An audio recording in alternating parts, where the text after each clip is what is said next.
around with a sick sawyer, got a sick lawyer on speed dial. Legal aid never did shit, I got 9 years at pre-trial. Taking notes All from that money G. be irrelevant when there's cold blood sitting in your veins. There ain't no love when you in the game. I done grown up, but I'll never change. Bending the rules like a shorty on Split. Egg West, Crip. Ride for the fam, I don't beg Frank. Back on the roads, free the dogs. I was locked in my cell, reading songs. My host left saying.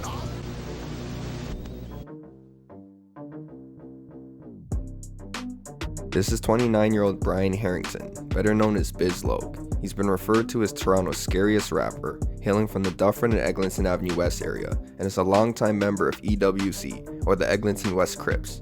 He's also the co-founder of Real Recognize Real Records, which he and his friend G Chili created in early 2018. But Bizz Loc started making noise in the rap scene a couple years before that, in November of 2016, when he made his first YouTube appearance in Hype Freestyle, which was filmed outside of a halfway house in Ottawa while he was on parole. His second music video was Look at Me, and this one was filmed out west while he claims he was trapping.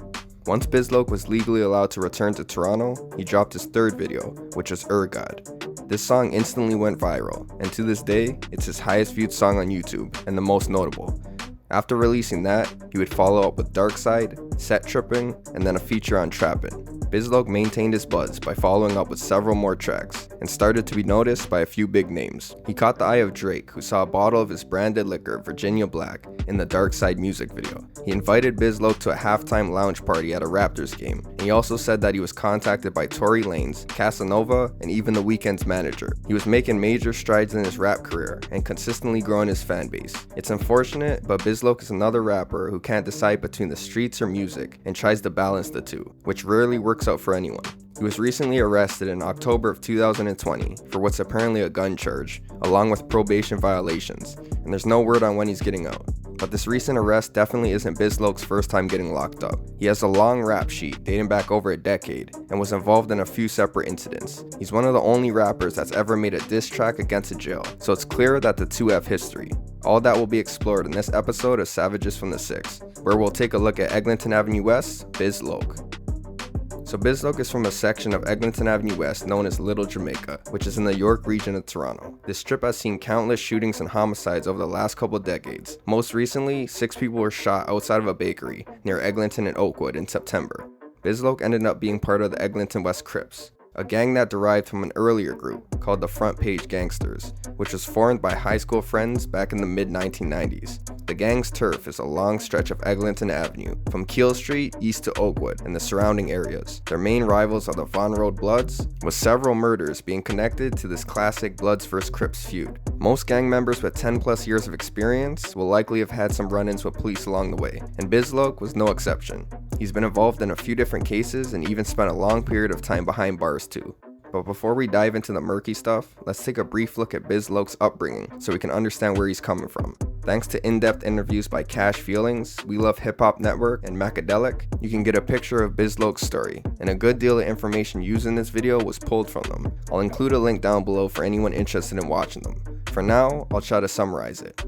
Bizz Loc refers to himself as the good kid who turned evil, and said that Eglinton Avenue West was responsible. He described his past self as being well behaved, and that his mom raised him to have manners. But as he approached his adolescent years, Bizz Loc began to change. He started getting into trouble in school and was coming home late at night, and it quickly became too much for his mom to handle. She decided that young Bizz Loc needed a behavior reform. So when he was in the 4th grade, at the age of around 9 or so, his mother sent him thousands of miles away, to Trinidad, where he would live with his aunt. His mom was hoping that a fresh start and change of scenery would help straighten out her son. Fast forward a couple years, Bizz Loc eventually returned to Canada and was enrolled back in school, now in the 6th grade. It turns out his mom's plan worked, because Bizz Loc said when he came back, his behavior was better. He managed to stay out of trouble, at least for a while. But he explained the transition back as being different. The same friends who were playing games like cops and robbers for fun were now throwing rocks through windows and getting into more trouble than just petty mischief. When he wasn't in the streets and was in class, he was getting suspended on a regular basis until he was eventually kicked out. When Bizz Loc was in his mid-teens, around 2007, he got expelled from his high school, but was later enrolled into what they call the School of Last Chance. This was a school where expelled students from all over the city were given another opportunity to earn credits. This was an environment where gangs were openly recognized. Teachers would collect students' bandanas every morning and then return them at the end of the day.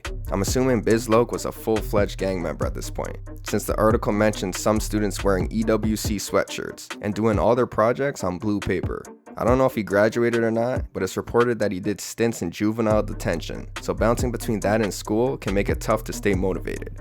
Soon enough, Bizz Loc found a new passion, other than the color blue: rap. He recalls his first memories rapping when he was around 16 or so, when he and his friends would often get drunk and freestyle in building staircases. You know those staircases that you would go walk through and you see blunt trash on the floor and shit? Yeah. That was us. Yeah, you know. He was really pushed to take rap seriously by an older man in the neighborhood who goes by G Chili, a man who is well respected and considered an OG. He was financially well off and acted as inspiration for Bizz Loc and other men who came from the same place. G Chili owned a clothing shop on Eglinton Avenue, and in the basement was a recording studio. Sometimes Bizz Loc and his friends would go down and freestyle, and an engineer would put together different snippets and make a complete track. This was Bizz Loc's first taste of studio recording, and his first song was with G Chili, followed by a feature on his mixtape. Another person who influenced Bizz Loc was a local rapper named C Flows, who he said was one of the first ones from his neighborhood to start filming rap videos and taking music seriously. Ultimately, one of the key factors in Bizz Loc's music journey was jail. While inside, he would rap with other inmates out of boredom, and his passion began to develop further. But being in that type of environment, there's a lot of distractions that could make it hard to focus. It wasn't until he was thrown into the hole, or solitary confinement, that he actually started writing music. While inmates are in the hole, they can't take items into their cell, so Bizz Loc said that he snuck in a pencil by hiding it in his cheek, and used it to write lyrics on the wall. He said one day he performed live for inmates, some of them serving life sentences, and claims that a few men were left teary-eyed after hearing Bizz Loc rap about their mutual struggle. Once he was released from jail, he had a bunch of written material and also a newfound motivation to pursue rap. At this point, some of you may be wondering, what was he in jail for in the first place? It was the result of an incident that happened in the year 2009, and it would be Bizz Loc's first adult run-in with police. But before we get to that, I want to quickly mention something impactful that Bizz Loc experienced the year before that, in 2008. He was with his close friend, Stephen Barton, who was also an Egg West Crip member, moments before he was shot and killed. It happened at a bus stop around Keele and Eglinton on the afternoon of September 9th, 2008. Seeing something like that could understandably have some effect on a young mind. After losing his friend, it was about a year later when Bizz Loc would commit his first major criminal offense. The story begins in the midnight of August 14th, 2009. A man named Mikey George was in his apartment, located on top of a store at 1692 Eglinton Avenue West. It was around 2 a.m., and Mikey was home with his roommate, sipping on Old English liquor. After he drank a good portion of the 40-ounce bottle, he decided he wanted to call his girlfriend. He left his apartment tipsy and walked down the street to a payphone, which wasn't too far away. He picked up the phone and dialed in the number, when suddenly he heard someone approach from behind him. He turned around and saw 3 unmasked males, one of them demanding he hand over his watch and hat, while another one asked where he was from. He gave them his belongings and revealed where he lived. A car that was driving by distracted the robbers for a second, and Mikey saw it as a chance to escape. He ran towards the entrance of his apartment, but the perps were in close pursuit. He managed to get inside and close the door, but before he could lock it, someone started pulling the door open. There was a brief tug of war before he saw one of the men reach into his waistband and pull out a gun, at which point Mikey stopped resisting and let them open the door. Once inside the confined entrance area, all 3 suspects kicked, punched, and pistol whipped Mikey. They continued to beat him and wanted him to give up anything else he had, so he gave them $60. They then dragged him upstairs and into his apartment. Once inside, they asked Mikey which room was his. He wasn't really talking, so one of them kicked in a random bedroom door, but no one was inside. Mikey screamed for help, trying to get the attention of his roommate, who was in another room with the door closed. He told his roommate to call the police, which spooked the robbers. All 3 of them ran down the stairs and left the way they came. Mikey was still in his apartment, now banging on his roommate's door, when one of the robbers returned. It was the one who was armed, and without words, he shot Mikey once through the abdomen. The gunman fled, and Mikey, now panicked, applied pressure to his wound by wrapping a t-shirt around it. He called 911, and once emergency crews arrived, he was transported to Sunnybrook Hospital with serious but non-life-threatening injuries. 14 hours later, while Mikey was still recovering in the hospital, police began pressing him for details about what happened. They had Mikey give a video-recorded statement in which he provided his version of what happened, and also a description of the suspects. After hearing Mikey's story and details about the suspect's appearance, the police had a few potential names in mind. They arranged separate photo lineups for each 3 of the men they thought were involved and had Mikey look at them. He picked out the 3 individuals who he said were responsible for robbing and assaulting him that night. The first suspect was named Andrew Davis. The second was a young offender, listed only as AC. And the last, who Mikey claims was the shooter, was Bryan Herington, Bizz Loc. All 3 of them were tracked down, arrested, and charged with robbery, break-and-enter, forcible confinement, assault with a weapon, and unlicensed possession of a firearm. After a couple years of preparation, the trial of Bizz Loc and the 2 accused would begin in early June of 2011. The unidentified suspect, AC, ended up revealing a potential motive for the robbery. He said that the victim, Mikey, was wearing a red hat and a red shirt, and they thought he was affiliated with the Von Road Bloods. Long trial short, the victim Mikey being able to identify Bizz Loc, along with what seems like his friend AC working against him, there was enough evidence for conviction. He pled guilty to the charges and was sentenced to 9 years. He was given credit for time served while in pretrial custody, and altogether, he did 2/3 of his sentence and spent about 6 years incarcerated. Documents stated AC was convicted in youth court, but it didn't mention for which charges, and Andrew was found guilty on 6 charges and also convicted, but he was in the free world around fall of October 2016, when he was arrested in connection to 2 bank robberies in the GTA. Anyways, after being locked up for 6 summers, Bizz Loc was released in July of 2016. Months later in September is when he uploaded for the first time ever on YouTube by dropping 4 tracks on the same day: So Gone Challenge, Perv and Swerve, Jersey Freestyle, and Due Time. Shortly after that, he appeared in his first music video, Hype Freestyle. All were quality songs, but went under the radar at the time. He started building traction a year later in July of 2017 when he dropped Look At Me, his trap house track. A month later in August is when he would release the track that evidently blew him up, God. Afterwards, he continued to drop music and grow his fan base in the city and worldwide. With his newfound success, he partnered with his longtime friend G Chili, and in early 2018, they created their label, Triple R Records. Things were starting to turn around for Bizz Loc, and he was showing some dedication, but it was only temporary. When he wasn't in the studio, he was in the streets, and later that year, he got mixed up in a situation with police once again. It was the afternoon of May 2nd, 2018. A few police officers on bicycles were investigating a suspicious vehicle in the parking lot of the Monte Carlo Inn, a hotel located in Mississauga, around Dundas East and Wharton Way. Police report that this hotel is known for illegal activity, like drug dealing and sex trafficking, and so the officers confronted the vehicle. There were 3 people inside: 20-year-old Amber Roderick, 20-year-old August Ezekiel, and the last person was Bizz Loc. They searched the car and found a loaded 9mm Luger handgun.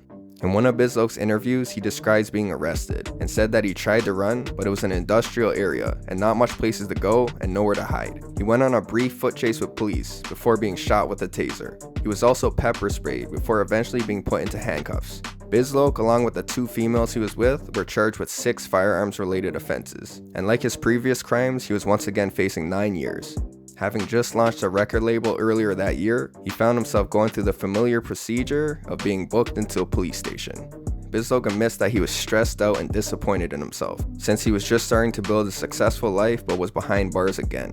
While awaiting trial, he spent 8 months in Maplehurst Correctional Complex in Milton. He notes that the jail experience was much different than it was before all the notoriety. Apparently back in the day, Bizz Loc had more ops and got into fights on a regular basis, but now people weren't as hostile towards him. He called his time spent at Maplehurst quiet time, said that the inmates there respected him. People in jail would often ask Bizz Loc to rap for them, but he refused, explaining that he doesn't rap on demand, especially for free. His success must have changed his demeanor, because during his first bids, it didn't seem like he had a problem performing for inmates on the house. He does mention you can win him over with some brew, which is basically rotting, decomposing fruit, but also jailhouse liquor. Although the inmates at the jail knew Bizz Loc, most of the correctional officers didn't recognize him as a rapper. But things changed once he was kicked out of Maplehurst and transferred to the Toronto South Detention Center. He doesn't mention exactly why he was transferred, but it could have something to do with him being caught with ceramic blades, fentanyl, and weed, which also added more charges to his list. In the same incident where he was caught with contraband, Bizz Loc claims he was jumped and badly beaten up by officers, leaving him hospitalized. Apparently, officers conducted a search of his cell early in the morning, and after finding the contraband, things became physical. He was thinking of having his lawyer open up a case against the police for use of excessive force, but decided not to pursue it. Once Bizz Loc arrived at the South Detention Center, he said that now not only just the inmates knew him, but most of the officers as well. He claims one day, a person he believed to be the superintendent or warden of the jail was doing rounds when he recognized Bizz Loc from his interview with We Love Hip Hop Network. He ended up being put on the same range as fellow Toronto rapper Killer the Crook, who previously appeared in that same interview alongside Bizz Loc, and they also have a track together called Feedback. Another rapper in jail was Casper TNG, who was arrested after a high-speed chase through the city. Unlike Maplehurst, Bizz Loc's time spent at the South Detention Center was the opposite of quiet time. We can get a glimpse into his jail experience with a story he told on a video, Center Stage. One day, the three rappers, along with several other inmates, were having a party in one of their cells. They were drinking brew, freestyling, and started to get noisy, causing staff to notice them.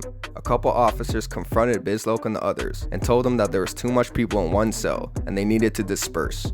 At first, the inmates refused, but once more staff and backup arrived, they eventually returned to their own cells. But Bizz Loc started getting angry with one of the officers, who apparently tried to size him up.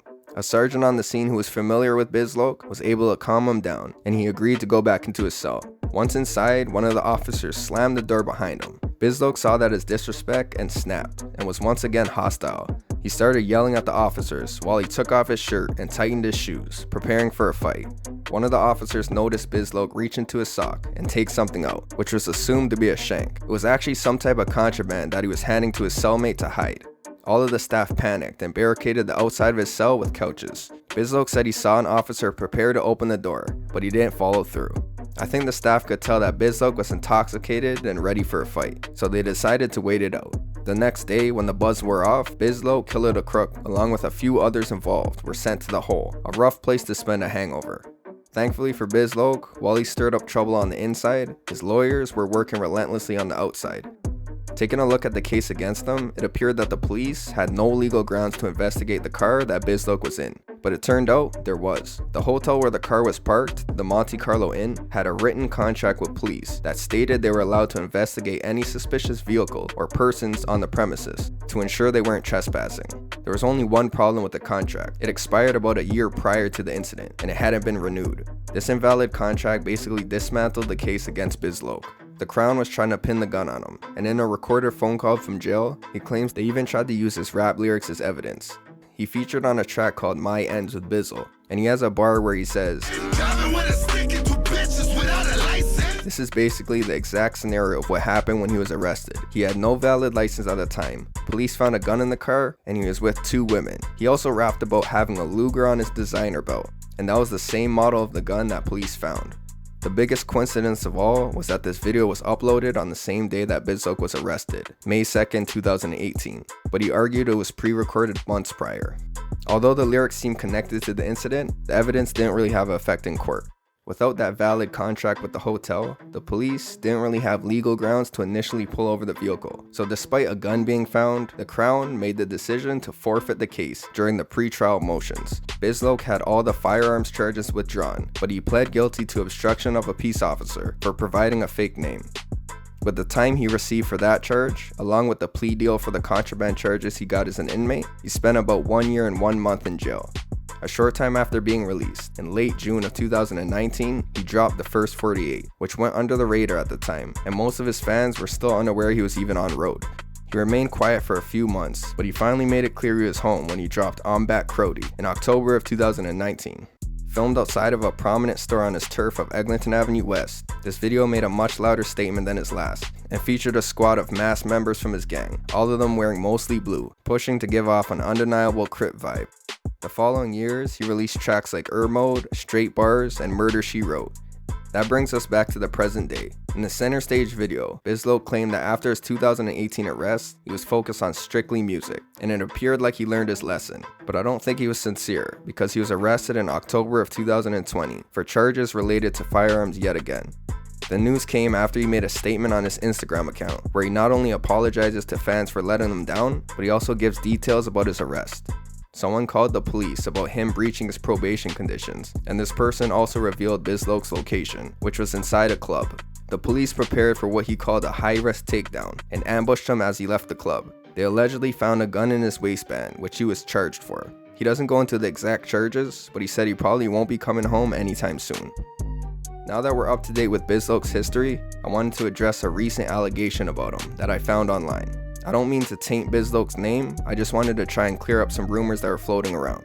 So I'm not sure if this was posted somewhere else before, but I first heard of this from a user on the Torontology Reddit. This user found a court document of a case involving Bizz Loc and claimed it showed evidence of him snitching. This case has to do with the same incident I mentioned earlier, when Bizz Loc saw his friend, Stephen Barton, shot to death in 2008. It's alleged that Bizz Loc cooperated with authorities to have his friend's killer arrested. But before speculating more, let's take a closer look at the document. So basically it lists Bizz Loc's name, Bryan Herington, as a crown witness in the case, and notes that he testified. I think people hear the word crown witness and testify and are quick to assume that someone's a snitch. Fact of the matter is, it doesn't necessarily mean that. You can actually be subpoenaed to appear in court as a witness, meaning they are legally forcing you to show up and take the stand. And at the time of this trial, which was November 2010, Bizz Loc was already incarcerated for shooting Mikey George. Already being in custody, it was simple to locate him and make him appear in court. So if he got a subpoena to appear as a crown witness, literally anything he said would count as him testifying in the case. Nowhere on the document does it state that Bizz Loc named anyone or gave any details about the incident. As far as we know, he could have just said a bunch of nonsense, and it would be listed as him testifying. So basically my point is, the fact that it shows he testified doesn't automatically mean he's a snitch. These documents can be found on CanLead if anyone is interested in having a deeper look and coming up with their own conclusion. But from what's on the documents, it doesn't look like he really provided any information, and it states that whatever he did say wasn't even used in the trial. With that out of the way, I wanted to end this video with a few positive things about Bizz Loc. He made a track named Was It Worth It, which became the subject of a Toronto Star article. The song caught people by surprise because it was different than most of his others. It carries a positive message and encourages young men in the streets to think about their actions and the moves they make. The song also acts as a general tribute to many rappers in Toronto who have passed away due to gun violence over the years. He also collaborated with Six Buzz and Cash Feelings and hosted a backpack giveaway for the kids going back to school this year. And he created a non-profit organization named P2P, or Power to the People, that focuses on giving back to the youth. Bizz Loc did more positive things for his community than most artists in the city, but still wants to see them succeed too. He said he's always willing to promote new rappers coming up, and even had an event called Who's Up Next, where he was giving away a verse to one lucky independent artist. Bizz Loc is definitely a different type of rapper, with an undeniable sense of authenticity. Unfortunately, being real comes with consequences when you're from the streets. He's currently in jail and there's not really telling when he'll be out. He recently dropped the tape, Body Bags by the Dozen Volume 1, and he noted on his Instagram post he has a bunch of other music on the way as well. So there should be enough content out to keep people tuning into Bizz Loc for a while.